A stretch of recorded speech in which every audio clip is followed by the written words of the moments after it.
Vamos para a sessão plenária de hoje, já com os ministros se dirigindo aos respectivos lugares, como acontece todas as quartas e quintas-feiras, você sempre nos acompanhando aqui na TV Justiça. Presidência da sessão, ministro Luiz Fux, vice-presidente do STF, sessão plenária desta quinta, ao vivo, direto do plenário. Podemos sentar? Falei alguma coisa, não, mas cumprimento. Vou dar início à sessão na qualidade de substituto do presidente, que por motivo justificado não pôde comparecer, e eu, na qualidade de vice-presidente, tenho a honra de presidir essa sessão com os eminentes colegas. Vamos iniciar pela leitura da ata da sessão anterior. Ata da quarta sessão ordinária do plenário do Supremo Tribunal Federal, realizada em 27 de fevereiro de 2019. Presidência do senhor ministro Dias Toffoli. Presentes à sessão os senhores ministros Celso de Mello, Marco Aurélio, Gilmar Mendes, Ricardo Lewandowski, Carmen Lúcia, Luiz Fux, Rosa Weber, Roberto Barroso, Edson Fachin e Alexandre de Moraes. Procuradora-Geral da República, doutora Raquel Elias Ferreira Dodge. Abriu-se a sessão às 14 horas, sendo lida e aprovada a ata da sessão anterior. Não havendo nenhuma observação, considero aprovada a ata. Vamos iniciar, como de praxe, com os processos em que há sustentação oral. Então, por essa razão, eu chamo a julgamento a ação direta de inconstitucionalidade 5.182 da procedência de Pernambuco. É da minha relatoria, requerente à Procuradora-Geral da República e à Amite Curie. Falará pelo amicus curiae, Associação de Polícia Científica do Estado de Pernambuco, APOC Pernambuco, doutor Rudimeira Cassel. Disporá do tempo de 15 minutos. E falará pelo amicus curiae do Sindicato Nacional dos Peritos Criminais Federais, do doutor Alberto Emanuel Albertin Malta, que também disporá de 15 minutos. Então, vou passar o relatório. Farei um relatório,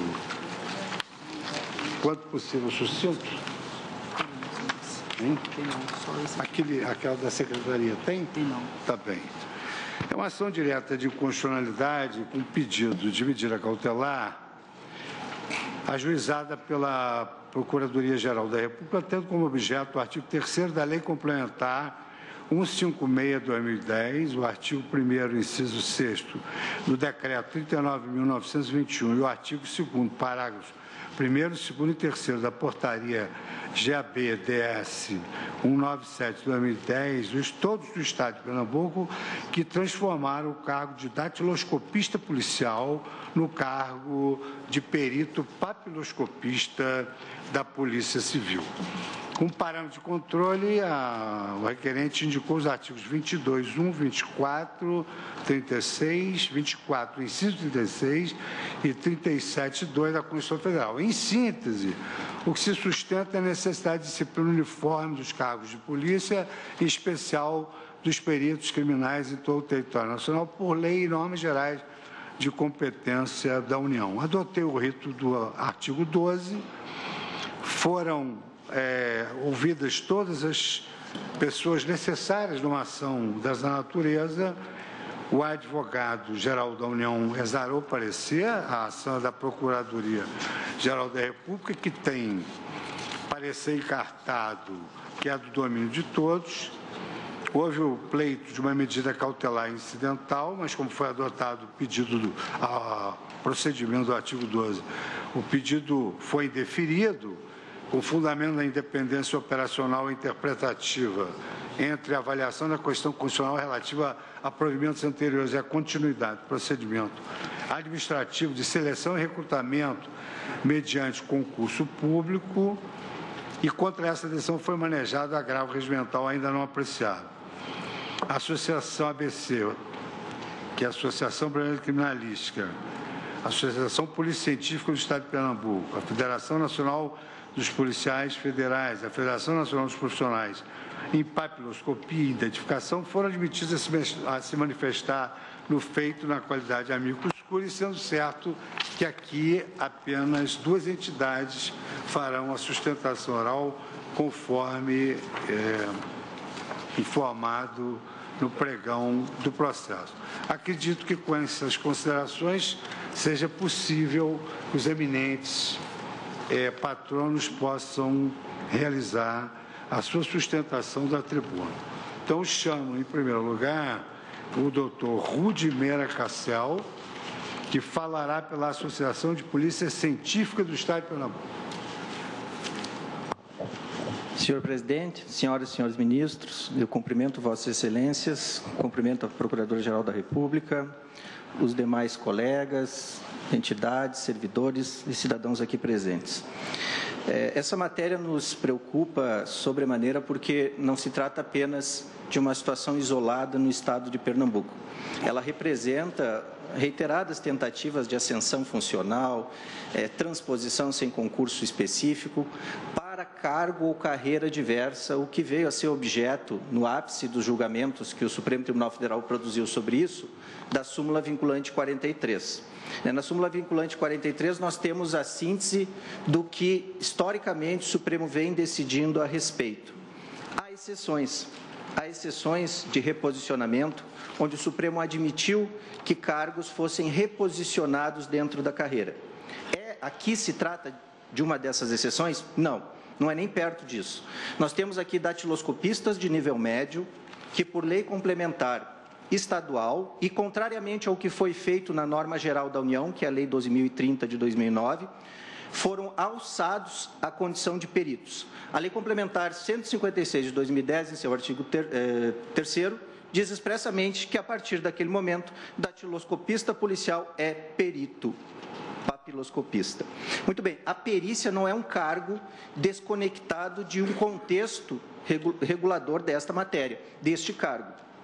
Quando eu estou dizendo que o datiloscopista de nível médio se torna perito criminal ou perito oficial de natureza criminal, eu estou dizendo que ele está ocupando um cargo de nível superior que exige concurso específico. Isso está lá na Lei 12.030 de 2009, artigo 2º.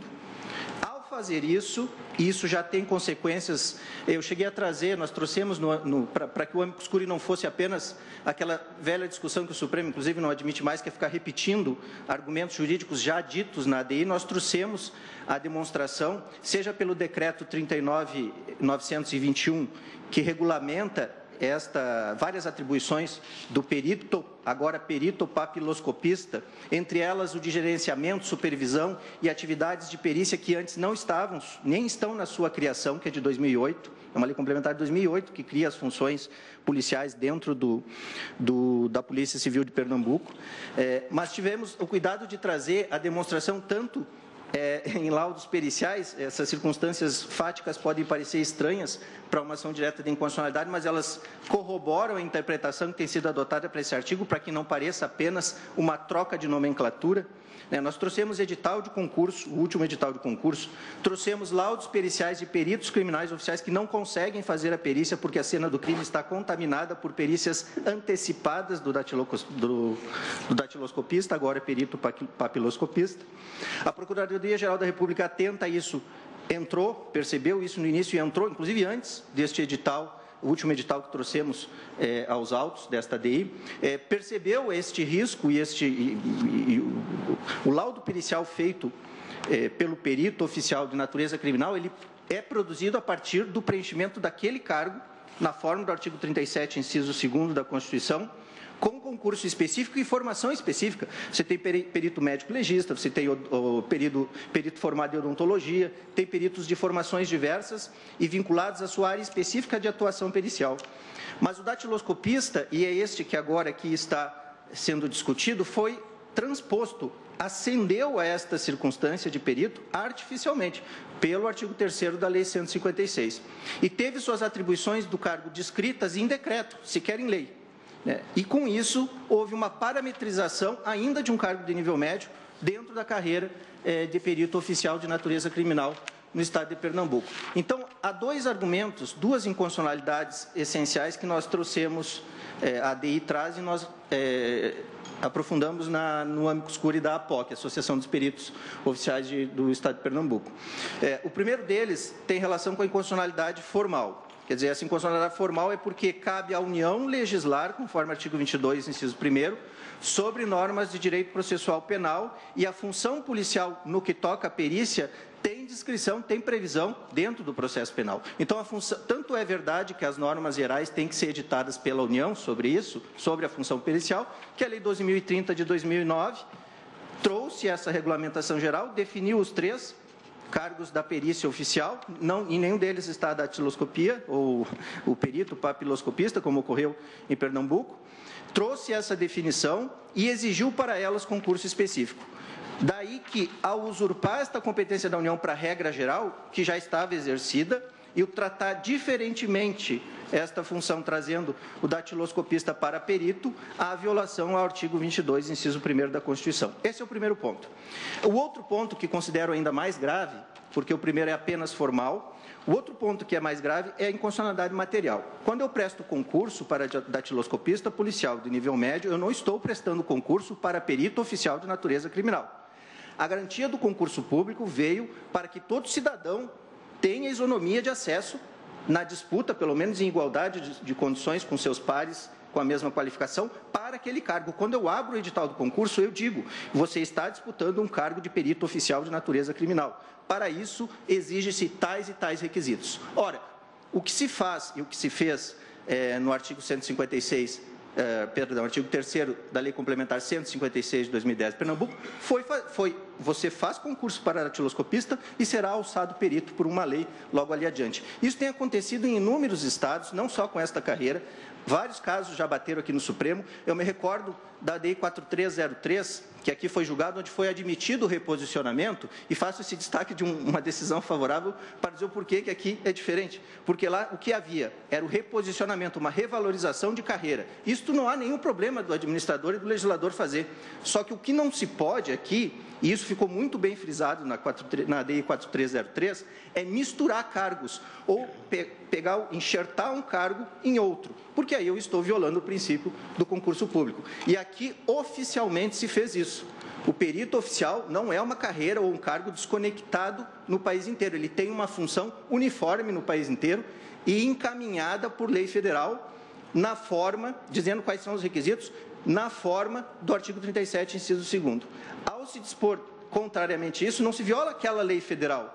O que se viola é o artigo 37, inciso 2º, porque eu ascendi a um cargo para o qual não era concursado de forma legislativa inconstitucional. Daí que a APOC repisa os pedidos da Procuradoria-Geral da República de procedência da ação para que o artigo 3º da Lei Complementar 156 de 2010 seja julgado inconstitucional, que é onde datiloscopista é perito, quer dizer, é isso que se diz, e para que o decreto, no seu artigo 1º, o decreto 39.921, artigo 1º, inciso 6º, também tenha sua inconstitucionalidade no momento em que traz para o datiloscopista, agora alçado a perito papiloscopista, as atribuições que antes, inclusive desde a criação dos cargos lá no estado de Pernambuco, eram afetas apenas ao perito oficial de natureza criminal.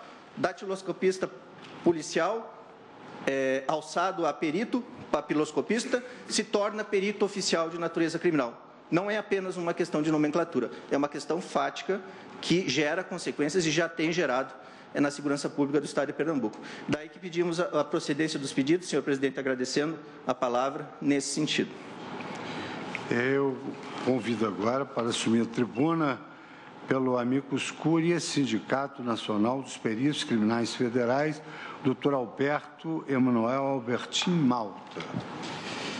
Excelentíssimo ministro-presidente, senhor Luiz Fux, excelentíssimas ministras, excelentíssimos ministros, excelentíssima Procuradora-Geral da República, servidores dessa casa e demais presentes. Falo em nome do Sindicato Nacional dos Peritos Criminais Federais. A pertinência temática de nossa intervenção decorre do próprio objeto dessa ação direta de inconstitucionalidade, que ao fim e ao cabo é saber se papiloscopista pode vir a ser considerado perito e, mais especificamente, se legislação estadual poderia fazer essa discussão. Antes, porém, de fazer qualquer apontamento, importante anotar que os peritos criminais federais reconhecem o trabalho realizado pelos papiloscopistas, mas rechaçam com veemência que a atividade por eles desempenhada seja, em nossa legislação processual penal, perícia. E isso se dá em razão do principal argumento constitucional que aqui será travado, que é o fato de que a competência para legislar sobre matéria processual penal é privativa da União. E isso se dá em razão da necessidade de que tenhamos um tratamento uniforme em todo o território nacional para matérias de legislação processual penal. É absolutamente imprescindível que as atribuições de um juiz em Brasília sejam as atribuições de um juiz em Pernambuco, assim como as de um delegado, de um perito ou de um papiloscopista. E quem faz a distinção entre peritos e papiloscopistas é a legislação processual penal. Se formos ao Código de Processo Penal, o artigo 159 deixará claro que perícias são realizadas por peritos oficiais. E a lei também federal 2030 dirá quem são os peritos oficiais. São os peritos criminais, peritos médico-legistas, peritos odontologistas, com formação superior específica na área de atuação, conforme regulamento. Poderia-se indagar se a lei não esqueceu dos papiloscopistas. Definitivamente não esqueceu. Isso foi objeto de debate e o próprio Código de Processo Penal trará que o legislador quis fazer a distinção. Se formos ao artigo 6º do Código de Processo Penal, teremos dois incisos, 7º e 8º, um seguido do outro. E o artigo 7º, tratará de quaisquer perícias. É essa a nomenclatura utilizada pelo Código Penal, de Processo Penal. E o inciso imediatamente seguinte, inciso 8º, tratará do processo datiloscópico. O legislador quis fazer a distinção. E o legislador faz essa distinção em outros lugares também do Código de Processo Penal. Se formos ao parágrafo 4º do artigo 159 e ao artigo 160, ficará claro que peritos oficiais elaboram laudos periciais. E se formos ao artigo 166, ficará claro que o que os datiloscopistas elaboram são autos, e não laudos, autos de reconhecimento, autos de identificação, que comporão o laudo pericial. Outro argumento que deve ser enfrentado aqui, que foi trazido à ação direta de inconstitucionalidade, é o argumento de que os papiloscopistas seriam os especialistas na atividade que desempenham. Seriam, portanto, os experts na atividade que desempenham e, por isso, os peritos papiloscopistas. Obviamente, essa não é a interpretação, a acepção dada à palavra perito na legislação processual penal. Se assim fosse, teríamos que considerar que os juízes são os peritos em lavrar sentenças. Obviamente que o são, mas não é essa acepção que o Código trouxe a palavra de perito. Perito no Código de Processo Penal é um cargo que tem requisitos para ingresso. Historicamente, o cargo de perito criminal é ocupado por profissionais de formação superior específica definida em regulamento.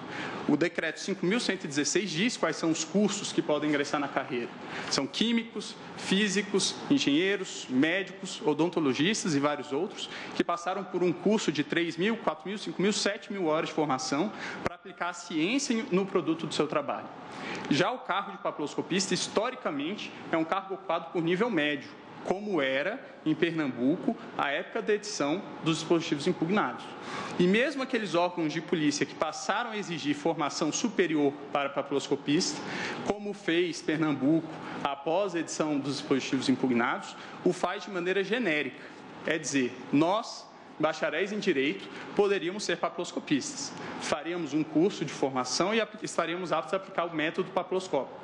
Mas jamais poderíamos ser peritos criminais e fazer, por exemplo, um laudo pericial em genética forense.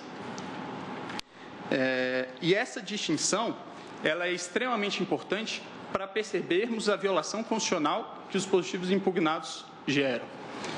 A legislação processual penal deixa bastante claro o seguinte: perícias são realizadas por peritos, e peritos necessitam de formação superior específica na área de atuação. Já o que quer fazer a legislação estadual é dizer que uma espécie de perícia, que assim a legislação processual não o chama, pode ser realizada por um profissional sem formação superior específica. E isso a legislação processual penal não admite. Por fim, o Sindicato Nacional dos Peritos Criminais Federais adere também ao argumento trazido pela Procuradoria-Geral da República, no sentido de que a pretensão final dos dispositivos criados é a equiparação de cargos. É o provimento derivado de cargos com pedido de equiparação salarial, o que já foi também feito no Estado de Pernambuco, em razão dos dispositivos impugnados. É aqui o que chamaríamos de inconstitucionalidade em 4 etapas. Primeiro, se requer uma equiparação de nomenclaturas, dizendo que é apenas nomenclatura. Depois, equiparam-se os requisitos para ingresso na carreira, posteriormente, de maneira artificial, as atribuições e, por fim, sem o devido concurso público, não sobra outra alternativa que não requerer a equiparação salarial. Somente legislação federal poderia fazer tal enfrentamento. E o FEI já tentou se fazer por 2 vezes. Foram o PLS 244 de 2009 e o PLC 78 de 2014, ambos vetados pela Presidência da República. São os vetos 30 de 2013 e 26 de 2014. Não poderia a legislação estadual ignorar esse histórico de discussão federal e fazê-lo localmente. Forte nesses argumentos é que o Sindicato Nacional dos Peritos Criminais Federais requer seja julgado procedentes os pedidos formulados pela Procuradoria-Geral da República, de modo a declarar inconstitucionais os dispositivos impugnados. Agradeço a atenção de Vossa Excelência. Eu também agradeço a participação dos amici curiae e gostaria só de comunicar ao colegiado que o ministro Alexandre de Moraes, em razão da sua expertise pelos cargos exercidos anteriormente, ele gostaria de ter vista dos autos logo após o meu voto. Então, apenas esclareço isso ao colegiado. E passo, então, ao voto. Com relação à constitucionalidade formal, competência legislativa, eu assento a existência de competência concorrente para dispor sobre os peritos oficiais. Consoante o exposto, o requerente suscita essa inconstitucionalidade formal das normas estaduais em causa, uma vez que haveria necessidade de disciplina uniforme dos cargos das polícias em especial e dos peritos criminais em todo o território nacional. Aliás, esse pedido de vista, ele é extremamente conveniente na medida em que há também uma ação declaratória de constitucionalidade da lei geral. Então, vamos procurar fazer coincidir o julgamento da ação declaratória da lei federal com a ação declaratória local. Antes, porém, de passar ao enfrentamento das teses jurídicas articuladas pelo requerente, entendo por bem pontuar que, em linhas gerais, o federalismo é um arranjo institucional que envolve a partilha vertical do poder entre diversas entidades políticas autônomas, que coexistem no interior de um único Estado soberano, conforme a lição do professor e nosso colega ministro Ricardo Lewandowski. E aqui, então, faço uma digressão sobre federalismo e assento que o artigo 24, inciso 16 da Constituição, dispõe que compete à União, aos Estados e ao Distrito Federal legislar concorrentemente sobre a organização, garantias, direitos e deveres dos policiais civis. Assim, cabe à União editar normas gerais sobre a matéria, fixando diretrizes, ao passo que ao Estado membro, ao Distrito Federal, compete a edição de normas suplementares. O conceito de norma geral compreende leis-quadro, unificando determinadas diretrizes básicas essenciais com as atribuições, níveis de responsabilidade e complexidade de cargos de polícia. E, nesse ponto, a União exerceu a sua competência legislativa ao aprovar a Lei 12.030, de 17 de setembro de 2009. Já a competência suplementar conferida aos Estados-membros pelo artigo 24, parágrafo 2º, foi exercida pelo legislador do Estado de Pernambuco por meio da Lei Hora Combatida, que é a Lei Complementar 156 de 2010. A norma estadual trata de questões específicas relativas à organização da Polícia Civil Pernambucana e, juntamente com as disposições infralegais objeto desta ação, dispõe sobre a denominação e as atribuições conferidas aos servidores estaduais ocupantes do cargo de perito papiloscopista. Visando aprimorar a disciplina do tema e garantir que a perícia oficial esteja inserida num arranjo institucional adequado, assegurando a eficiência e imparcialidade dos peritos, essa Lei Federal 12.030, de 2009, apresenta o seguinte teor. Lei 12.030, artigo 1º. Esta lei estabelece normas gerais para as perícias oficiais de natureza criminal. Artigo 2º. No exercício da atividade de perícia oficial de natureza criminal, é assegurada a autonomia técnica, científica e funcional, exigido do concurso público com formação acadêmica específica. Artigo 5º desta lei. Observado o disposto da legislação específica de cada ente a que o perito se encontra vinculado, repito, observado o disposto da legislação específica de cada ente a que o perito se encontra vinculado, são peritos de natureza criminal, os peritos criminais, peritos médicos legistas, peritos odontologistas com formação superior específica e detalhada.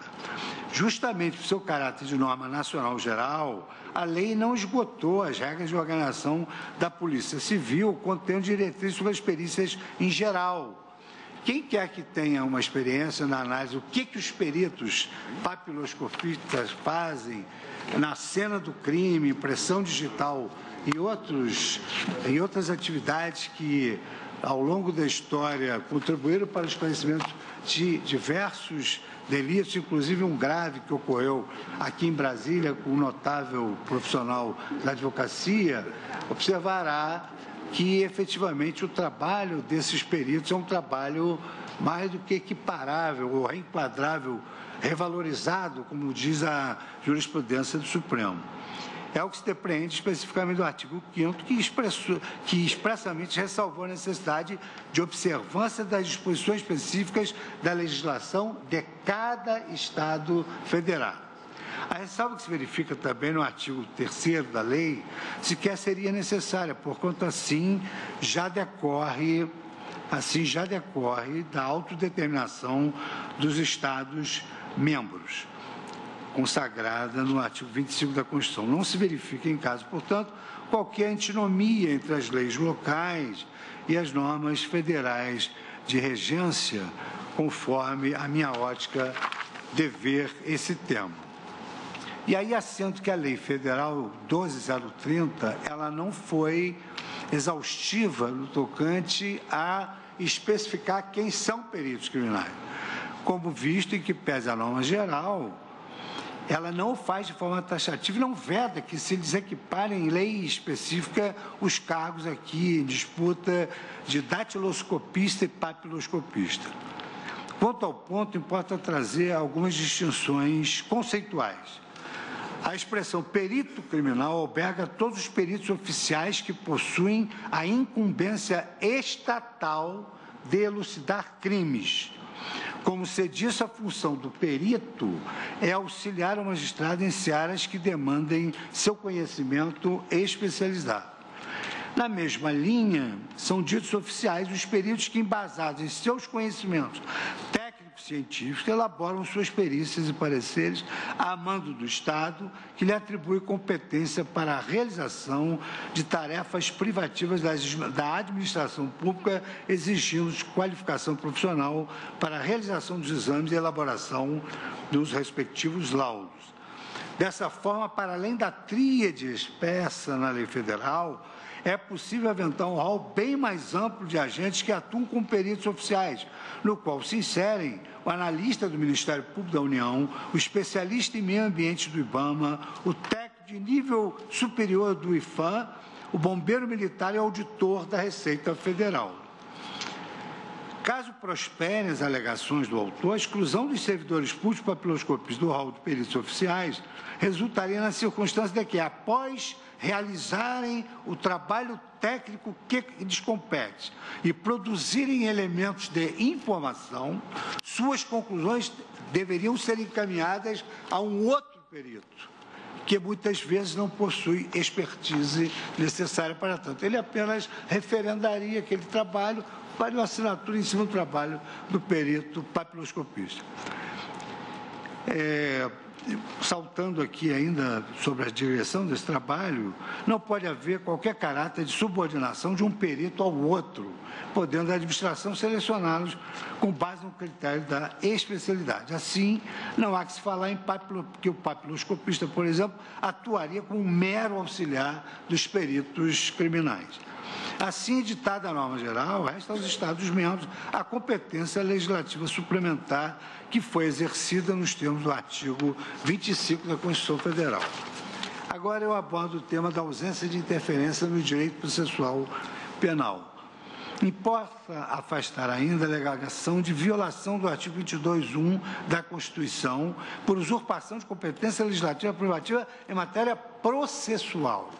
Não há se falar que as normas estaduais impugnadas interfeririam no direito processual penal, porquanto trata-se de matéria relativa à organização administrativa da Polícia Civil, que em nada altera a qualidade da prova pericial. Em sentido semelhante, esta Corte reconheceu a constitucionalidade da norma editada pelo Distrito Federal, que assegura independência funcional na elaboração de laudos periciais aos datiloscopistas policiais, sob fundamentos que semelhante previsão normativa não invade a competência da União.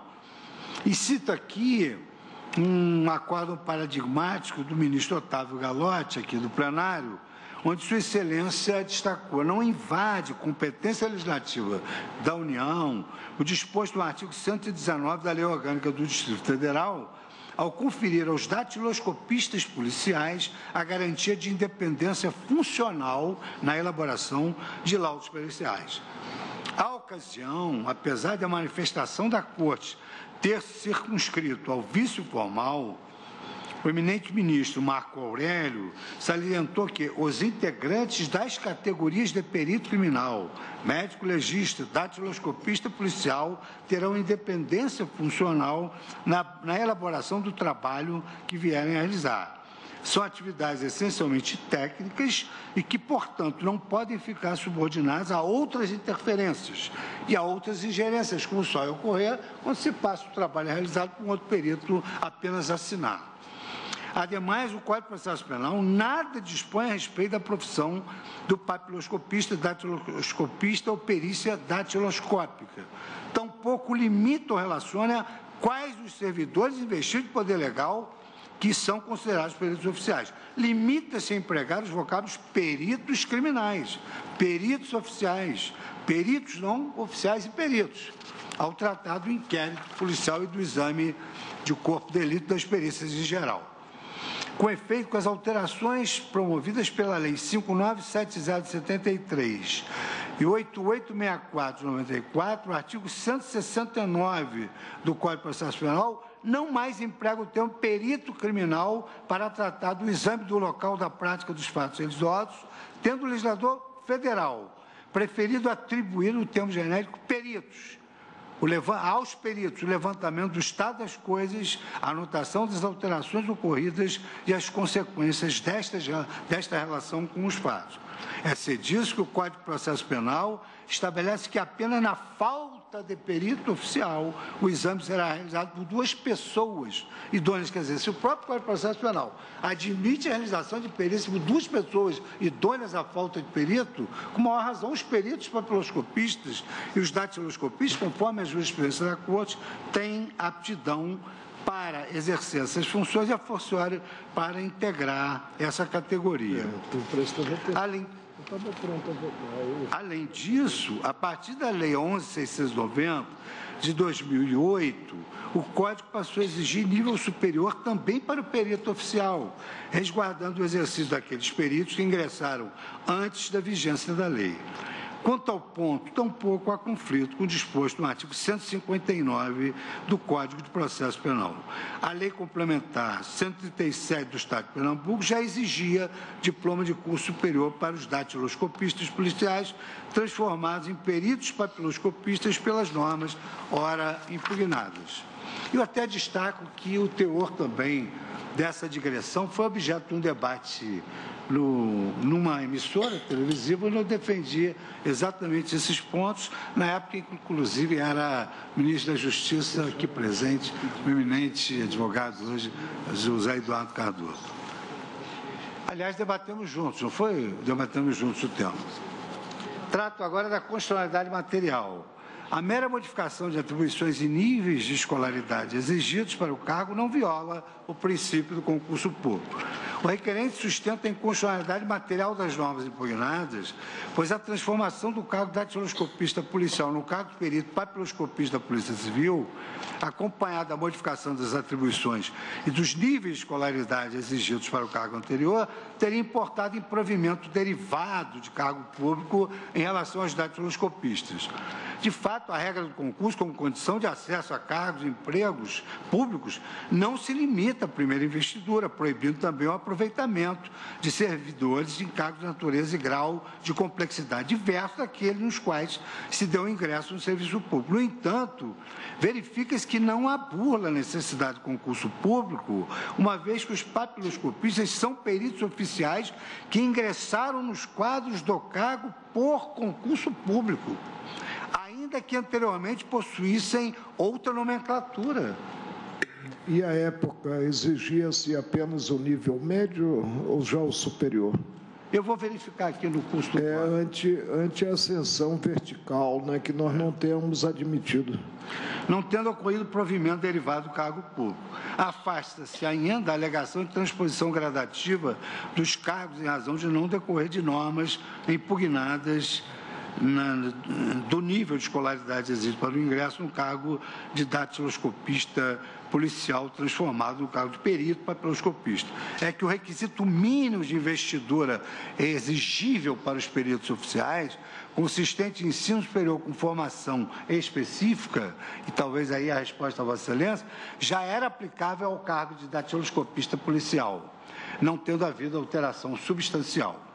Conforme reconhecido pelo próprio requerente, a exigência do diploma de curso superior para os datiloscopistas policiais já existia na redação original do artigo 11, combinado com o artigo 7º, inciso 8º da Lei Complementar 137 do Estado de Pernambuco.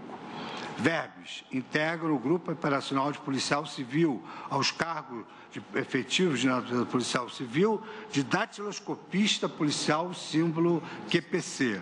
Somente poderão concorrer aos cargos de que trata esta lei complementar os portadores de diploma de curso superior ou habilitação legal específica equivalente, reconhecido pelo órgão competente, facultada a exigir. O problema é temporal, porque geralmente, né, o acesso ao primeiro cargo dá-se considerado um nível de escolaridade, o médio, e aí se passa para uma outra carreira em que o nível é superior. É isso que eu estou dizendo, que eles quando fizeram o concurso, já se exigia para o cargo inicial o nível superior? Bom, eu só concluir que o ministro Alexandre de Moraes vai trazer à baila outros argumentos.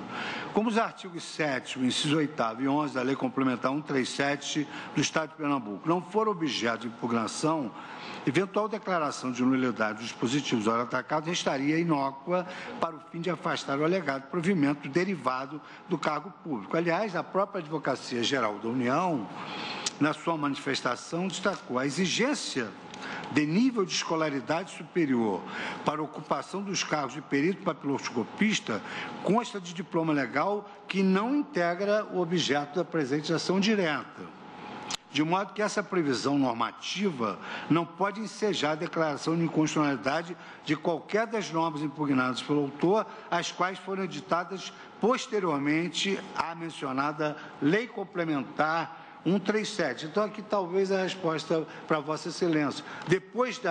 A exigência surgiu depois da lei complementar.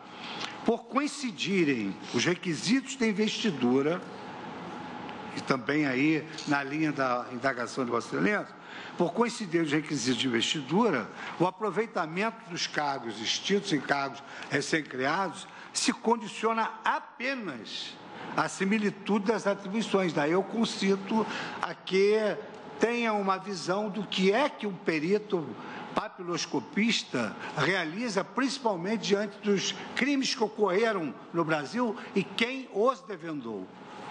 Foram os peritos papiloscopistas. E aí, então, o próprio plenário, eu trago aqui alguns acordos, o próprio plenário, diante dessa realidade, ele destacou que a ausência de violação ao princípio constitucional da exigência do concurso, haja vista a similitude das atribuições desempenhadas pelos ocupantes de cargos extintos, Precedentes, ADI 11.591, relator ministro Otávio Galotti, ADI 2713, relatoria da ministra Ellen Grace, e ADI 2335, da relatoria do ministro Maurício Correia, redator para acordo do ministro Gilmar Mendes, Tribunal Pleno, julgamentos 11/6/2003. Constitucional Administrativo, artigo 1º e parágrafo 1º da Lei Complementar 372 do Rio Grande do Norte. A estruturação convergente de carreiras análogas não contraria o artigo 37, inciso 2º da Constituição da República. Logo, a Lei Complementar Potiguar, número 372 de 2008, ao manter exatamente a mesma estrutura de cargos e atribuições, é constitucional. A norma questionada autoriza a possibilidade de serem equiparadas as remunerações de servidores auxiliares técnicos e assistentes em administração judiciária aprovados em concurso público para o qual se exigiu diploma de nível médio ao sistema remuneratório dos servidores aprovados em concurso para cargo de nível superior.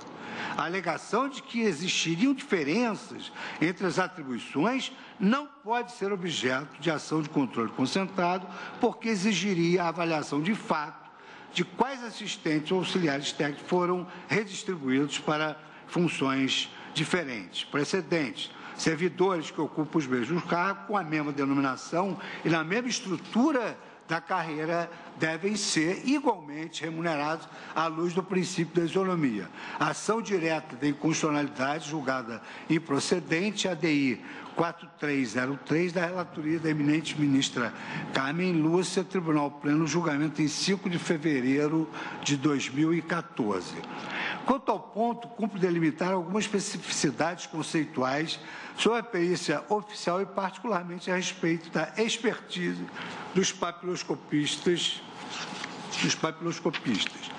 O tema relativo a provas configura eixo central do processo, máximo por ser sinônimo de instrumento recognitivo e persuasivo. Com efeito, a prova serve ao só tempo para buscar a reconstituição de um fato passado, possibilitando a atividade recognitiva do juiz em relação ao fato histórico narrado pela acusação, denominado Story of the Case, e permitir a correta construção do convencimento do juízo. É sabido que, pelo princípio da livre apreciação das provas e que não existe hierarquia entre as provas materiais, técnicas e pessoais, o magistrado não está obrigado a se basear no que consta do laudo pericial, podendo firmar a sua convicção. E aqui eu cito o recurso em habeas corpus 120.052 da relatoria do ministro Ricardo Lewandowski, que nesse julgado assentou que a doutrina consagra de que o juiz é considerado o perito dos peritos, ou seja, o peritus peritorum. A despeito disso, a convicção do juiz ao julgar a lide penal será tanto mais precisa quanto maior forem as especializações e a garantia de isenção dos peritos no exercício das suas funções. Em caso não restaram comprovadas as alegadas alterações substanciais nas atribuições do datiloscopista policial e do perito papiloscopista decorrentes dos dispositivos impugnados. De um lado, o artigo 3º da Lei Complementar expressamente reserva aos papiloscopistas as mesmas atividades antes exercidas pelos datiloscopistas, limitando-se a alterar a denominação do cargo de datiloscopista policial para o perito papiloscopista. De outro, o decreto 39.221 limita-se a descrever as atribuições conferidas a esses profissionais por disposições legais prévias, esclarecendo que cabe aos papiloscopistas praticar, em síntese, os atos definidos pelo Código de Processo Penal e por outras normas, como sendo da esfera de sua competência. Ao contrário, depreende-se dos autos que, desde a regulamentação de suas atribuições pelo Decreto 4764 de 1903 e, subsequentemente, pelo Decreto 14.078 de 1920, Decreto 22.332 de 33, Decreto Federal 56.510 de 65 e Decreto Presidencial 7901 de 73, os papiloscopistas vêm cumprindo seu munus técnico-científico de buscar e examinar as impressões digitais existentes nos locais do crime e colaborar para a busca da verdade real dos fatos criminosos. Consta dos autos que o conhecimento específico configura o papiloscopista, o datiloscopista como expert, é adquirido em formação profissional própria, na qual se inserem as 264 horas aulas com disciplinas de papiloscopia, fotografia aplicada, perícia papiloscópica, representação facial humana e outras relacionadas à sua atribuição. Essa formação curricular não é exigida do perito criminal, que, avalizando o exame papiloscópico, elaboraria o laudo correspondente.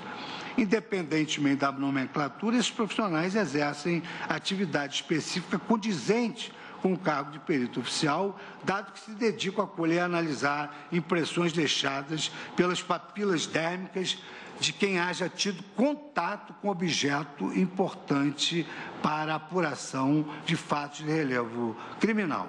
Já concluindo, segundo conceituam Álvaro Codesso e Flávio Amaral, identificação humana pela datiloscopia, a perícia papiloscópica em local de crime é feita através de laudo detalhado e minucioso do local, das peças encontradas, das impressões ou fragmentos papilares, visando a elucidação do delito. Então, por esses fundamentos, egrégio colegiado, diante dessas premissas e fundamentos, eu estou conhecendo a ação direta e julgando improcedente o pedido, restando prejudicado o agravo regimental contra a decisão que indeferiu o pedido cautelar incidental. Ministro Alexandre, Vossa Excelência, pelo que eu notei no início da sessão, está à vontade para votar agora. Se Vossa Excelência está à vontade para votar agora... Não, peço vista. Vossa Excelência... Peço vista. Tá. Então, após o pedido de vista do ministro Alexandre de Moraes, eu pergunto se os demais colegas aguardarão os demais.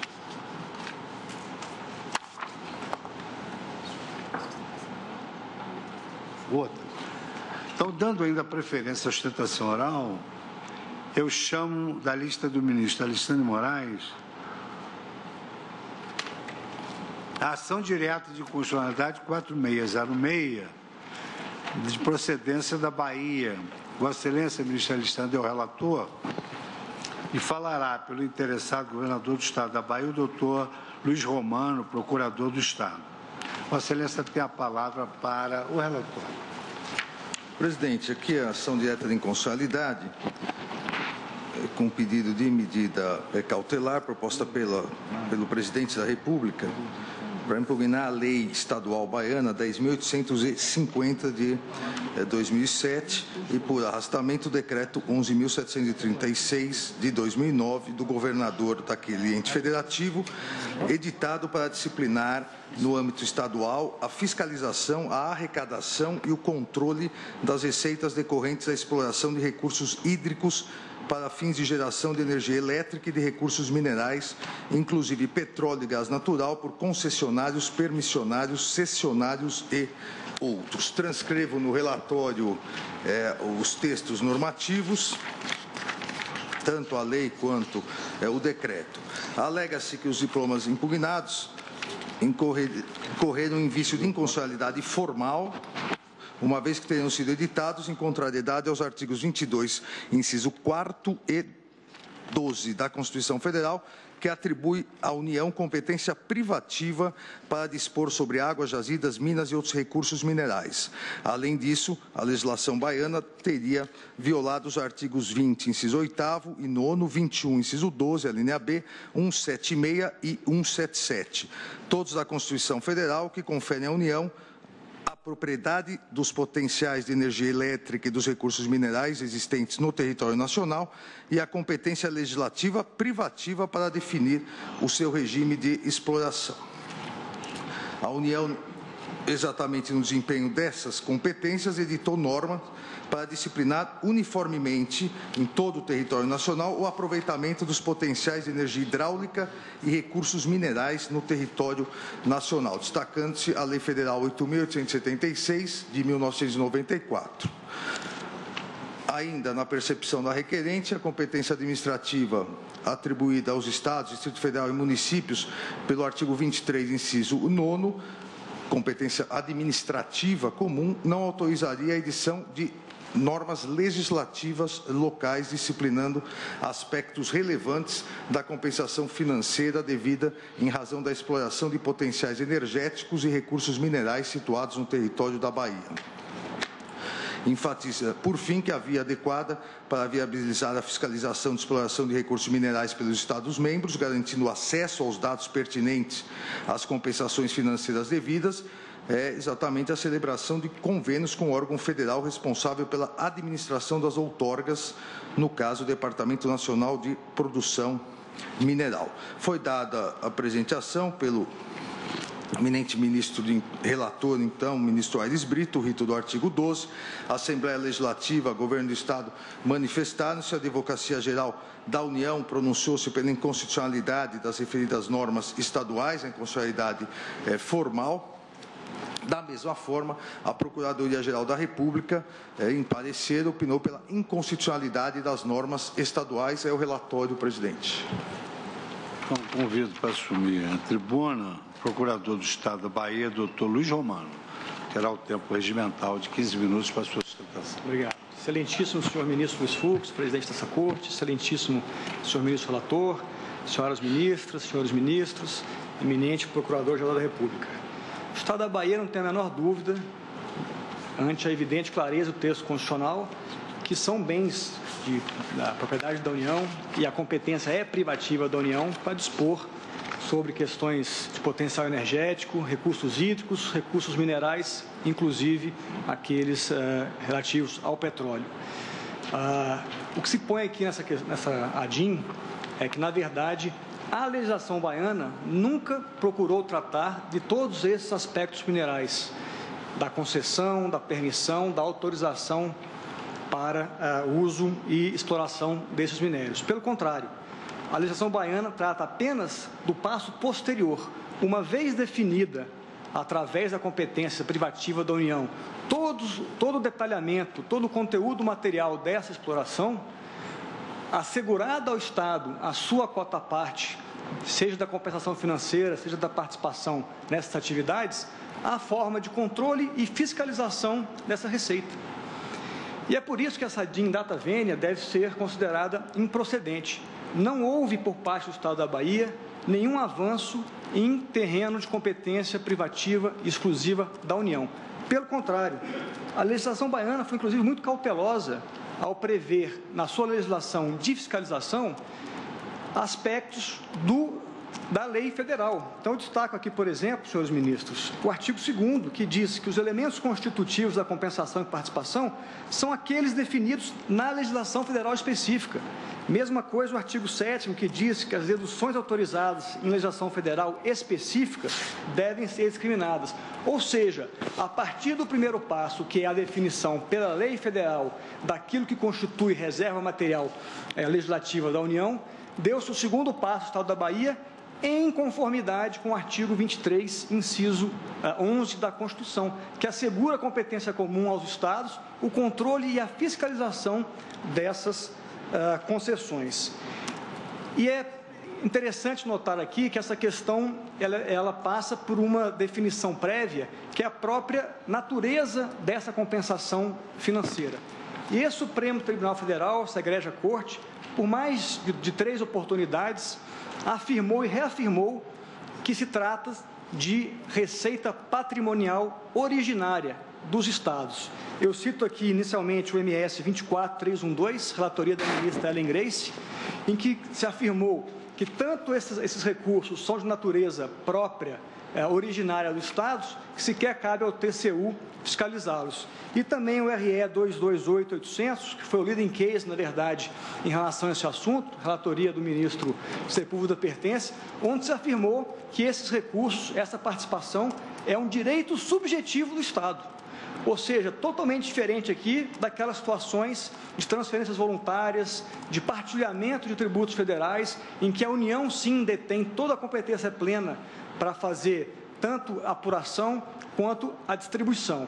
E aí vem a grande questão: poderia o direito permitir que se concedesse, através da Constituição Federal, um direito patrimonial originário, que constitui um direito subjetivo do Estado, mas negar ao Estado o passo seguinte, que ele possa promover o controle e a fiscalização desse valor? O Estado da Bahia, data vênia, entende que seria uma contradição dentro do próprio direito. O Estado da Bahia, senhores ministros, não está só nesse pleito. Nessa ação foram admitidos outros 4 estados, estados do Amazonas, Sergipe, Espírito Santo e Goiás, que defendem no mesmo sentido. E também o Ministério Público Federal. É certo que nessa ADI o parecer foi pela procedência da ação. Só que existe um processo de igual teor de interesse do Estado de Sergipe, em que o Ministério Público deu um parecer corroborando as razões ora expostas da tribuna. Um substancioso parecer do procurador Odim Brandão, em que ele aborda exatamente essas duas questões. A primeira, do ponto de vista da Constituição, que ela, ao mesmo tempo, sim, confere essa competência legislativa para a União delimitar a questão material, mas a partir, no próximo passo, via o artigo 23, inciso 11, concede aos Estados a possibilidade de fazer esse controle. E também, do ponto de vista dessa contradição que eu menciono, em que não se poderia desnaturar a qualidade desse direito subjetivo e negar ao Estado esse exercício de uma faculdade elementar, que é fiscalizar. Argumentar-se ao contrário, data vênia, é submeter que os Estados fiquem ao talante, ao alvedrio do Poder Central, que por qualquer questões, seja de conveniência, seja de gestão, seja mesmo de estrutura, que a verdade é que a União Federal, através das suas entidades estatais, não tem estrutura para fiscalizar esses valores nos estados, seja o antigo DNPM, hoje a ANP, a Agência Nacional de Mineração, seja a própria Agência Nacional de Petróleo, não tem estrutura para fiscalizar. Eu diria, inclusive, nem tem interesse, porque essa verba, repito, pertence ao próprio Estado. Então, o que se quer aqui, presidente, resumindo, é pura e simplesmente que se autorize que o Estado exerça um direito mínimo de controle daquilo que a Constituição e essa colenda da Corte já disseram que lhe pertence como receita patrimonial originária. Então, se pede aqui a improcedência dessa daí, agradecendo a atenção de todos os senhores e senhoras. Eu agora concedo a palavra à ilustre Procuradora-Geral da República, doutora Raquel Dodge, que fará a sua sustentação. Boa tarde a todos. Boa tarde, senhor ministro relator, Alexandre de Moraes, senhor presidente, senhoras ministras, senhores ministros. Cumprimento o ilustre Procurador-Geral do Estado por sua sustentação oral. Esta é uma ação direta ajuizada pelo presidente da República. E nesta ação, o presidente, junto com a Advocacia Geral da União, sustentam a inconstitucionalidade desta lei baiana e do decreto que lhe sucede, em razão da usurpação de competência privativa da União para legislar sobre águas e energia, ferindo o artigo 22.4 da Constituição, para legislar sobre jazidas, minas, outros recursos minerais e metalurgia, conforme está no artigo 22.12 da Constituição. Sustenta a inicial que o legislador estadual não pode dispor sobre as atividades de fiscalização, arrecadação e controle de receitas financeiras relacionadas à exploração de recursos energéticos, hídricos e minerais, diante da sua natureza de bens públicos federais. O parecer que está nos autos é bem conciso e ele expressa a compreensão de que a ação deve ser julgada inteiramente procedente pelo seguinte: é que a Constituição brasileira reconhece como bens públicos de titularidade da União os potenciais de energia elétrica e os recursos minerais. Como consequência lógica e necessária de que estes bens são da União, a própria Constituição estabelece que compete também à União, com exclusividade, a competência legislativa para dispor sobre tudo que interessa ao uso destes bens. Também é fato que o artigo 2311 da Constituição prevê a competência comum para registro, acompanhamento e fiscalização das concessões para uso desses bens federais por terceiros. Mas esse preceito do artigo 2311, no entender do Ministério Público Federal, não ampara as normas impugnadas na lei baiana, pois eles não autorizam os estados a legislar a respeito do tema ali disposto. O seu limite de atuação é o da prática de atos administrativos, prática esta que não tem conteúdo normativo, com o propósito exclusivo de registrar, de acompanhar e de fiscalizar concessões feitas pela União em favor dos estados. Fernanda Dias Menezes de Almeida ensina a respeito. É este o caso, por exemplo, da competência prevista no inciso 11 do artigo 23.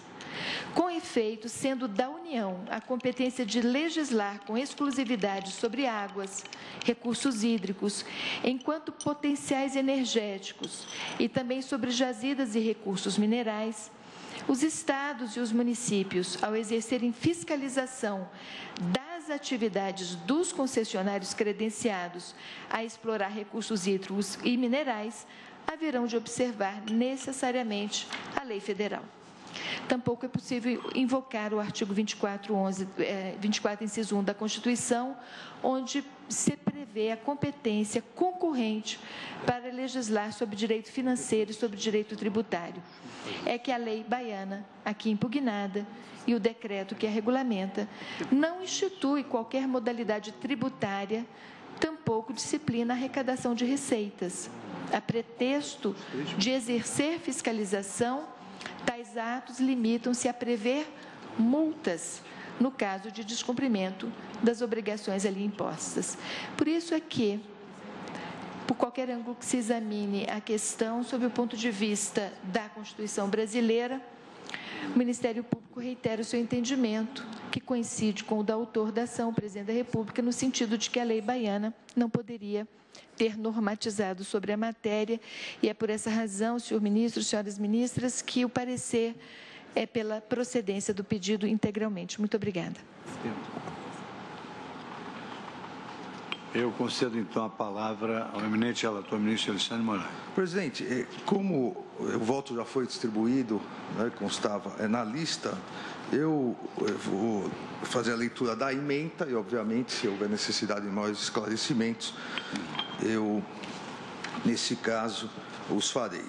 Então, constitucional e financeiro, federalismo, regras de distribuição de competência, compensação financeira pela exploração de recursos hídricos e minerais, inclusive petróleo e gás. Lei 10.850/2007, Decreto 11.736/2009 do Estado da Bahia. Atos editados para viabilizar fiscalização, arrecadação e controle das receitas decorrentes da exploração desses recursos com pressuposto no artigo 2311 da Constituição Federal.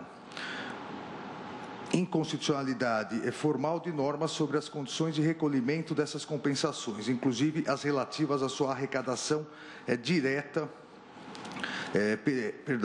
pulei a parte. Legitimidade das normas que estabelecem obrigação acessórias. Inconstitucionalidade formal de normas sobre as condições de recolhimento dessas compensações, inclusive relativas à sua arrecadação direta pelo Estado. Segundo jurisprudência assentada nessa Corte, as rendas obtidas nos termos do artigo 20, parágrafo 1º da Constituição Federal, constitui receita patrimonial originária, cuja titularidade, que não se confunde com a dos recursos naturais objetos de exploração, pertence a cada um dos entes federados afetados pela atividade econômica. Aqui, senhor presidente, uma coisa é a questão da titularidade e outra coisa a questão dos recursos provenientes da exploração. Embora sejam receitas originárias de estados e municípios, as suas condições de recolhimento e repartição são definidas por regramento da União, que tem dupla autoridade normativa na matéria, já que cabe a ela definir as condições legislativas gerais de exploração de potenciais e recursos hídricos e minerais. Artigo 22, inciso 4º e inciso 12 da Constituição Federal, bem como as condições contratuais específicas da outorga dessa atividade a particulares. Artigo 176, parágrafo único da Constituição Federal.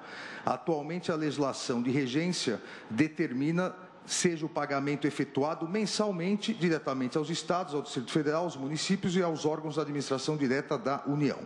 As providências enumeradas no artigo 23, inciso 11 da Constituição Federal, registro, fiscalização e acompanhamento, possibilitam o controle pelos demais entes federativos das cotas partes repassadas a título de compensação financeira pelos órgãos federais, com a possibilidade de criação de obrigações administrativas instrumentais a serem observadas pelas concessionárias instaladas nos respectivos territórios. Os Estados, Distrito Federal e municípios não possuem competência para definir as condições de recolhimento das compensações financeiras de sua titularidade ou mesmo para arrecadá-las diretamente, por intermédio de seus órgãos fazendários. Extrapola a competência comum do artigo 23(11) da Constituição Federal a instituição de infrações e penalidades pelo atraso no pagamento das compensações financeiras, obrigação principal, bem como sua arrecadação diretamente pela Secretaria de Fazenda Estadual. O que o Estado da Bahia fez, presidente, na verdade, foi confundir o artigo 23 com o artigo 24 da Constituição, onde se prevê uma competência legislativa concorrente, normas gerais da União, normas específicas dos Estados, são nas matérias do artigo 24. O artigo 23, que prevê a competência comum, é uma competência administrativa, não uma competência legislativa. Utilizando o artigo 23, inciso 11, o Estado legislou, inclusive, em relação à arrecadação diretamente pela Secretaria da Fazenda, infrações, penalidades, ou seja, invadiu a competência privativa da União prevista no artigo 22.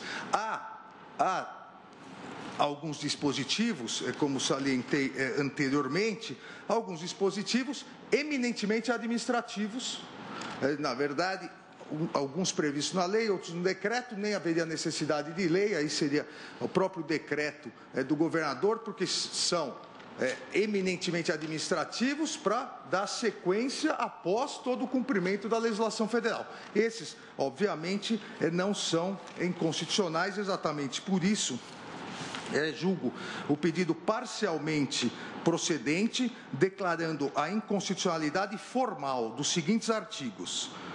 Primeiro, da expressão arrecadação contida no artigo 1º. Também julgo inconstitucional o artigo 4º caput e parágrafo único. O artigo 5º, o artigo 8º, incisos 1º e 3º e parágrafo 3º, os artigos 9º e 10º, esses, até então, todos os artigos usurpam totalmente a competência da União para arrecadação. Agora, o artigo 9º e 10º prevê infrações e penalidades não previstas na legislação federal, também declaro inconstitucional. E, por arrastamento, a expressão arrecadação contida no artigo 1º do decreto e o artigo 2º, que regulamenta o pagamento da cota à parte diretamente ao Estado da Bahia. Nesses termos, os demais artigos são meramente atos, na verdade, disciplinados administrativamente, que nada, aí entendo, tenham usurpado a competência. É como voto, senhor presidente. Para agilizar os nossos trabalhos, eu gostaria de utilizar a metodologia ao critério do colegiado. Há divergência? Presidente, Então, presidente, da tribuna foi ressaltado um dado da maior importância. Aqui não temos o envolvimento de receita do ente federal, ou seja, da União. Temos o envolvimento de receita do Estado. E a legislação estadual apenas disciplina a arrecadação dos valores correspondentes a essa receita. houve o cuidado, inclusive, de remeter-se à legislação federal quanto a compensações que ocorrem na espécie. Entendo que o Estado da Bahia não exorbitou da atividade normativa que lhe é própria, prevista, como também ressaltado da tribuna, no inciso 11 do artigo 23 da Constituição Federal. Por isso, julgo improcedente o pedido formalizado. Há mais alguma divergência? Senhor presidente, apenas para explicitar, se Vossa Excelência me permitir, a lei estadual baiana utiliza 3 verbos para abrir espaço à atribuição do ente estadual: fiscalizar, arrecadar e controlar. O ministro Alexandre de Moraes, Sua Excelência, condição de relator, pelo que eu pude depreender, está dando procedência parcial, na verdade, entendendo que há uma latitude de legislação de natureza fiscalizatória, de controle, portanto, num certo espaço da gestão administrativa, mas não está acolhendo o sentido de uma receita direta que o Estado possa levar a efeito e arrecadar. Eis que reconhece o direito do ente estatal à participação nas receitas auferidas, portanto, trata-se de uma receita que o Estado terá acesso por transferência e não diretamente. Isto significaria, então, harmonizar o parágrafo 1º do artigo 20 com o inciso 11º do artigo 23. Vale dizer, o ente estadual tem, no âmbito da competência comum, poderes para fiscalizar e controlar a atividade. A questão diz respeito a saber se esta receita, que obviamente é uma receita própria desse tipo de exploração, se subsume à participação que diz respeito à hipótese do parágrafo 1º do artigo 20, eis que estamos, evidentemente, diante de bens da União, assegurada a participação do ente estadual. Aonde, e aqui eu estou apenas tentando apreender e compreender a extensão do voto de Sua Excelência, eis que, por amor à síntese, fez a leitura da emenda. Onde a legislação estadual estaria desbordando e não se agasalhando, mesmo numa compreensão cooperativada do federalismo, é na arrecadação direta e pronta que o ente estadual almeja, por meio desta lei, fazer o que iria de encontro com esta natureza de receita prevista no parágrafo 1º do artigo 20. E, nesse sentido, portanto, haveria inconstitucionalidade.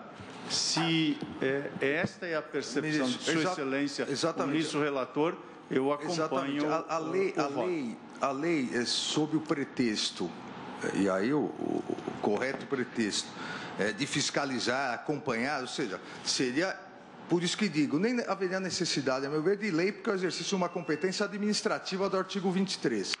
Mas, sob o pretexto de possibilitar fiscalização, acompanhamento, legislou sobre a arrecadação. Na verdade, conferiu capacidade arrecadatória. Até mesmo multa. E a partir disso, multa, penalidades, quando a Constituição é extremamente clara que, nesse caso, todas as regras gerais de exploração dos potenciais de recursos hídricos, as condições de outorga, ou seja, a arrecadação, a ideia de exploração é da União. Independentemente, por isso salientei na ementa, independentemente dos recursos serem também divididos obrigatoriamente entre estados e municípios. Por isso é que preservei, tanto na lei como no decreto, todos os dispositivos que possibilitam ao Estado, no caso o Estado da Bahia, essa fiscalização e acompanhamento. Agora, não é possível que o Estado se dê a capacidade de, ele sim, arrecadatória. Portanto, senhor presidente, eu estou acompanhando essa percepção, reconhecendo que estamos diante de uma receita transferida de natureza não tributária, que o ente estadual não pode arrecadar diretamente. afastada esta parte da legislação que está coimada de uma nulidade constitucional, no mais, a pretensão, obviamente, não merece acolhimento, daí a procedência parcial, e nesses termos acompanha o eminente ministro relator. Mais alguma divergência? Todos de acordo? Então, eu proclamo o resultado. A ação direta de inconstitucionalidade... Presidente, só esqueci de cumprimentar o doutor Luiz Romano, procurador de Estado da Bahia. Sim. Pois não. Então, eu proclamo o resultado. A ação direta de inconstitucionalidade 4606 da Bahia foi julgado o pedido parcialmente procedente nos termos do voto do relator. Obrigado, presidente. Dando continuidade à pauta, nós vamos julgar 3 embargos de declaração. Esses embargos de declaração, eles foram originados de processos que nós julgamos sobre a incidência do ISS sobre atividades desenvolvidas por planos de saúde. O que o tribunal fez? O tribunal concluiu que os planos de saúde realizavam obrigações de fazer, estavam na lista da Lei Complementar 116 e, portanto, eram devedores dessa exação. Eu e o ministro Barroso apenas acrescentamos que, além de se caracterizar como obrigação de fazer, a Constituição tinha um conceito próprio, porque ela afirmava que, além da obrigação de fazer, a Constituição utilizava a expressão serviços de qualquer natureza, que é um conceito tipicamente constitucional. Então, incidiria não só por força da obrigação de fazer, como também por força dos serviços de qualquer natureza. Só que na lista da Lei Complementar 116 não estavam incluídos os denominados seguros de saúde. E por uma imperfeição natural, a tese ficou assim: as operadoras de planos privados de assistência à saúde, planos de saúde e seguro-saúde, realizam prestação de serviço sujeito ao imposto sobre serviços de qualquer natureza, ISSQN, previsto no artigo 156.3 da Constituição da República Federativa do Brasil. Eu fiz distribuir um resumo, porque os embargos de declaração pedem a modulação sob a alegação de que nós mudamos o conceito jurisprudencial de serviço, mas, na verdade, os votos que foram agregados são votos que consideraram a atividade desses planos de saúde como obrigação de fazer. Eu apenas dei a minha ótica de que, além de obrigação de fazer, se enquadra também no conceito constitucional de serviço de qualquer natureza. E eu acrescento que não houve alteração jurisprudencial nesse caso, porque não exclui a possibilidade futura de mudança de entendimento pelo Supremo. Na verdade, o que se hoje denomina na doutrina sobre essa inserção dessa nova ótica são os denominados julgamentos alerta, a fim de que futuramente a Corte não precise enfrentar a questão relativa à tutela da segurança jurídica e da confiança legítima dos jurisdicionados, que veria surpreendido com a mudança. Esse ponto é importante, eu digo, porque o Supremo vai ter de se debruçar sobre a constitucionalidade da incidência do ISS. E aí, novamente, nós podemos rever esse conceito constitucional, continuar com fazer ou entender que a Constituição tem um conceito de serviço de qualquer natureza, então não há necessidade de nenhuma modulação. Então, eu digo, esse ponto é importante porque o Supremo vai ter de debruçar sobre a constitucionalidade da incidência do ISS sobre novas tecnologias muito breve. O RE 688223, da minha relatoria, em que se discute a incidência do ISS sobre a cessão do direito do uso de software, já com pedido de pauta, ainda as ADI 5659 e 5576 da relatoria dos ministros Dias Toffoli e Luiz Roberto Barroso, sendo que a primeira já possui, inclusive, pedido de pauta. E ambas tratam da constitucionalidade da incidência de ICMS sobre determinadas atividades tais como streaming, Netflix e Dropbox, com base em convênios do ICMS ratificados pelos Estados. Então, o julgamento desses embargos visa preparar a Corte e os jurisdicionados para o debate contra essa questão, que terá de ser enfrentada em breve pelo Supremo Tribunal Federal. Então, no resumo que eu fiz distribuir, eu não estou acolhendo a modulação nos embargos da declaração e apenas estou excluindo o seguro-saúde, porque o seguro é tributado pelo IOF. Então, isso representaria uma bitributação com base no mesmo fato, senador. Basicamente é isso. E eu fiz distribuir os resumos. Agora, o eminente advogado gostaria de ter a palavra para a matéria de fato. Matéria de fato? Pois não. Dada a relevância que Vossa Excelência muito bem destacou, inclusive ao longo do voto, né, condutor do acordo, nós nos demos trabalho tanto pelo município e pela Abrasf, enfim, representando aqui os municípios, de destacar ao longo de toda a instrução processual, e não é fácil, porque de fato o processo é bastante volumoso, os trechos em que, desde o início, a própria parte autora, né, representando o setor, o segmento de saúde, procura desde o início a discussão sobre a matéria securitária. Então, a própria petição inicial já procura a equiparação entre seguro-saúde e plano de saúde para dizer que incidiria sobre os dois IOF. E essa Corte decidiu, de maneira isonômica, que incide sobre os dois o ISSQN. Nem poderia ser diferente, porque hoje não só são expressamente regulados pela mesma Agência Reguladora Nacional, mesma lei nacional, com a seguinte dicção: operadora de plano de assistência à saúde, envolvendo, obviamente, as seguradoras e os planos de saúde em sentido estrito. Então, a sentença também tem natureza securitária e determina, portanto, independentemente disso, a incidência do ISS. O acórdão da apelação do Tribunal de Justiça do Paraná enfrentou amplamente a matéria. No recurso extraordinário que foi interposto, também este fato processual traz de maneira cristalina que esse debate se travou. Não é uma novidade, com todas as vênias, ministro Fux, que o tema de EIOF ou ISSQN foi extensamente debatido. Então, e a matéria é muito relevante, né? Porque mutilar o acórdão, há uma insegurança jurídica enorme. Há milhares de processos retidos hoje, valores depositados, esperando que o Supremo Tribunal Federal, de uma vez por todas, pacifique essa matéria. E foi brilhantemente enfrentada dentro do conceito de constitucional de serviço de qualquer natureza.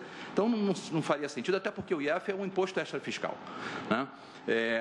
Na nossa ótica. Então, esses eram os fatos muito importantes que eu acho que... Sustentou brilhantemente, como da sua característica, que eu me relembro da sua atuação na Universidade do Estado.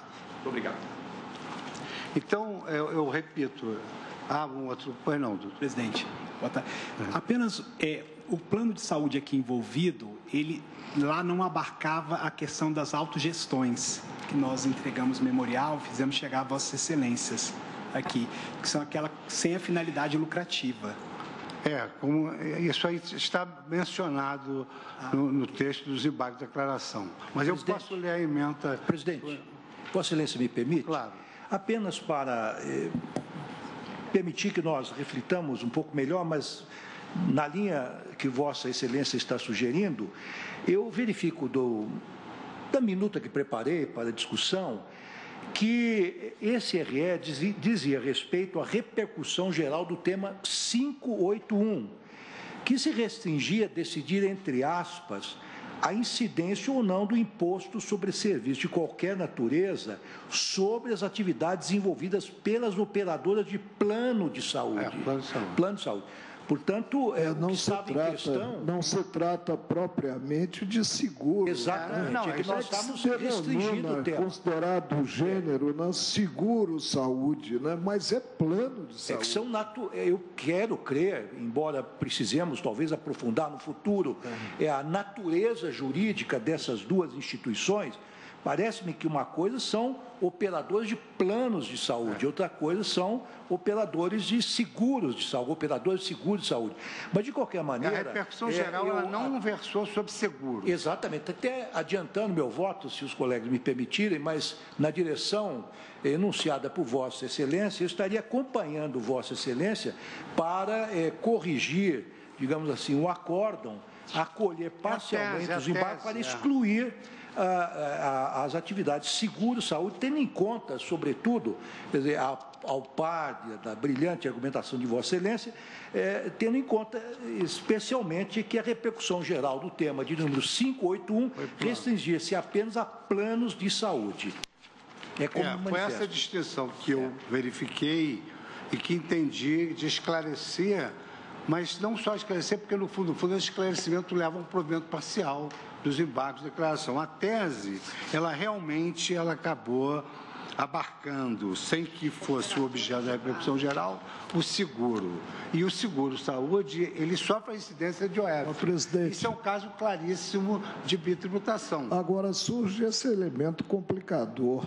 As expressões são sinonímias, ou seja, plano de saúde e seguro-saúde.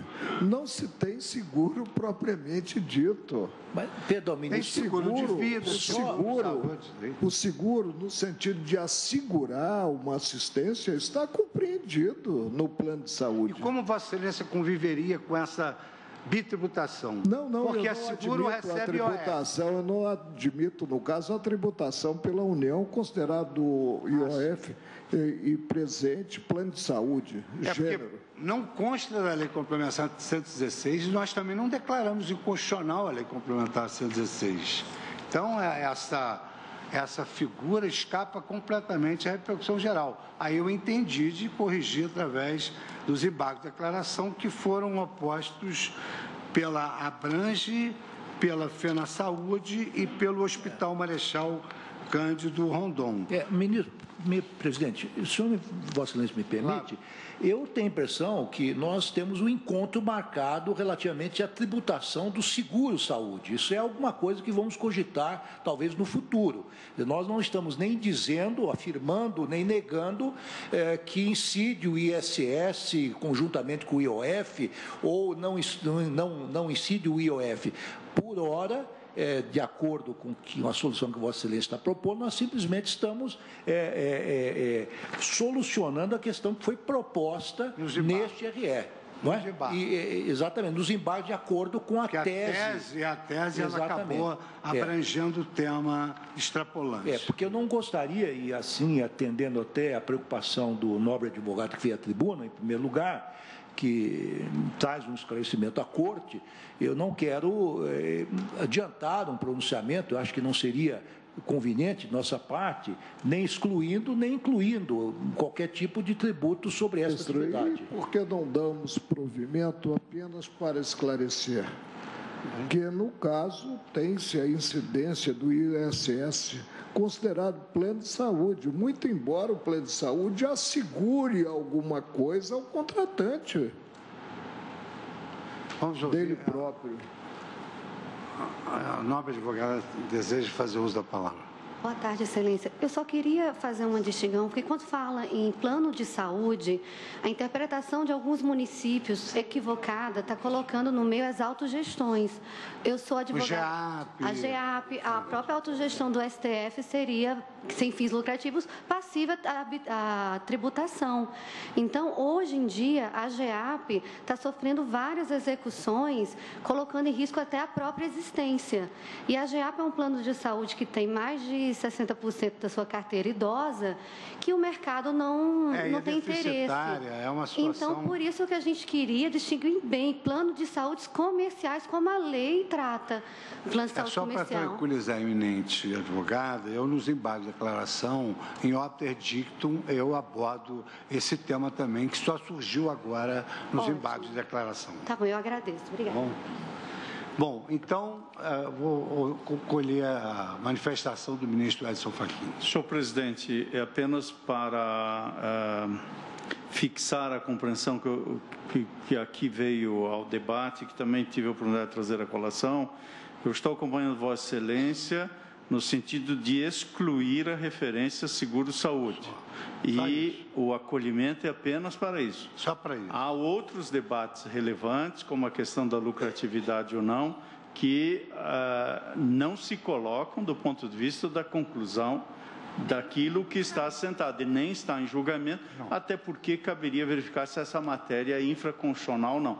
Portanto, estou acompanhando Vossa Excelência, tal como Vossa Excelência traz a colação, apenas para fazer este ajuste, excluindo a expressão. A parte conclusiva não fala especificamente da gestão. Apenas eu fiz um obter dictum, porque eu reconheço que essas entidades são deficitárias e têm como clientes pessoas idosas e carentes. Então, apenas em obter dictum eu mencionei também que mutatis mutandis, o raciocínio se aplicaria às entidades de autogestão que não têm fim lucrativo. Não decidi isso. Então, como foi anotado pelo ministro Lewandowski e por outros... É só para excluir a expressão seguro. Nós não estamos antecipando qualquer direção jurisprudencial, ou deste caso, em uma determinada direção, ou seja, incluindo ou não a questão dos outros tributos, certo? Então, os embargos de declaração, segundo a vontade da maioria do colegiado, é no sentido de provimento dos embargos de declaração para esclarecer que não se enquadra na tese do caso submetido à repercussão geral o seguro-saúde, que pode vir a ser apreciado... Presidente, como eu não vou... Eu entendo que não se coloca se enquadra ou não na tese. Como foi dito aqui, a tese em relação ao que vai ser excluído não foi discutido ainda. Os embargos devem ser providos simplesmente para excluir, porque não foi discutido. Não que a tese não se aplica. Não foi objeto do julgamento. Não foi objeto do julgamento, simplesmente. Não que a tese não se aplica. Para ser excluído, porque não foi objeto do julgamento. Presidente, a voz dissonante, né? Presidente, esvazia-se totalmente o pronunciamento do colegiado, a partir do momento em que há confusão entre plano de saúde e seguro. Aqui não se trata de seguro propriamente dito. Bom, mas aí já... Cuja tributação, eu vou apenas terminar, e eu penso que gasto pouco tempo do plenário falando, já que eu não gosto da minha própria voz. Mas pode falar porque aos que gostam, ministro. Aos que gostam e gostam muito. Né? Mas, presidente, então, só apenas para expressar o meu convencimento sobre a matéria. Nós assentamos a incidência tendo em conta o plano de saúde. O que é o plano de saúde, a não ser algo que assegura ao contratante um certo conforto ante o infortúnio. Então, eu não posso, sob pena de esvaziar o pronunciamento embargado, dizer que o denominado, que não é propriamente seguro, o denominado seguro-saúde não está compreendido na decisão do plenário. Por isso, eu peço vênia para, nesse ponto, divergir com esse esclarecimento. Tá bem. Então, eu proclamo o resultado. Os embargos de declaração... Não votei, presidente. Na verdade, nós perguntamos, há divergência? Mas eu acompanho Vossa Excelência na exclusão das seguradoras, porque acho que são atividades efetivamente distintas. As seguradoras não têm, nem prestam diretamente o serviço, nem têm rede credenciada, é um sistema de reembolso, é diferente a lógica das duas atividades. Portanto, eu acho que é legítima a diferenciação na tributação, como fez a legislação. IOF num caso e ISS no outro. De modo que eu acho que a nossa tese disse mais do que deveria dizer e acho que a exclusão está correta. E eu também não estou dando a modulação tal como Vossa Excelência. Sobre a modulação, alguma manifestação? Então, eu proclamo o resultado. Os embargos de declaração foram parcialmente providos para excluir da tese de julgamento da repercussão geral a expressão seguro, vencido no ponto o eminente ministro Marco Aurélio. A expressão seguro-saúde, né? Seguro-saúde, né? Porque quanto ao seguro propriamente dito, eu também excluo.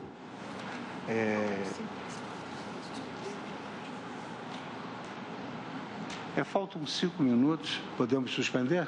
Então, vou suspender a sessão por 5 minutos e voltamos 4h25.